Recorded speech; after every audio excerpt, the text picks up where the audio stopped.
পেঁয়াজ বাটা দিয়ে কিভাবে মজাদার পোলাও রান্না করা হয় সেই রেসিপিটি আজ আপনাদের সাথে শেয়ার করব। আমি পোলাও রান্না করার জন্য 4 কাপ চাল নিয়ে সেটা ধুয়ে পানি ঝরানোর জন্য রেখে দিয়েছি।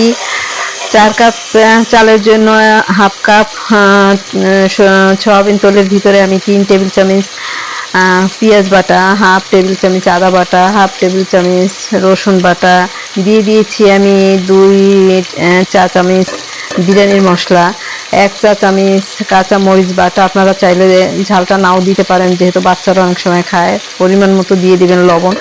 তো আমি যে বিরিয়ানির মশলাটা দেখতেছেন, এটা কিন্তু আমি হাতে তৈরি করেছি। এরকম আমি গরম মশলা, বেসন,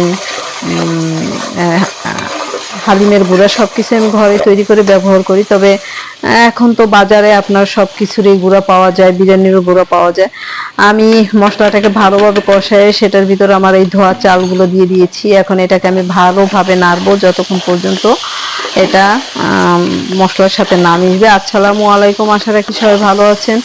যারা পেঁয়াজ কুচি দিয়ে বা বেরেস্তা করে তারপরে পোলাও রান্না করেন সেটা হয়েছে আলাদা, কিন্তু আমার মতো করে একটু যারা না জানেন তারা এই রেসিপিটি করে রান্না করে দেখবেন, অবশ্যই মজা লাগবে। আমার বাসায় যারা আছেন তারা সবাই কিন্তু এটা পছন্দ করেন। দিয়ে দিয়েছি আমি ঘি। এই ঘিটা চাইলে আপনারা সম্পূর্ণ তৈলের পরিবর্তে ঘি দিয়েও পোলাওটা রান্না করতে পারেন, তবে তো অসাধারণ হবে। তো যতক্ষণ পর্যন্ত পোলাও এর সাথে মশলাটা না মিশবে ততক্ষণ নাড়তে থাকবেন। তারপরে আপনি ফুটানো পানি, 4 কাপ চালের জন্য 8 কাপ পানি দিয়েছি। কারণ এইভাবে যদি আপনারা পোলাও রান্না করেন তবে একদম পারফেক্ট একটা পোলাও হবে, ঝরঝরা, খেতে ভালো লাগবে, দেখতেও সুন্দর লাগবে।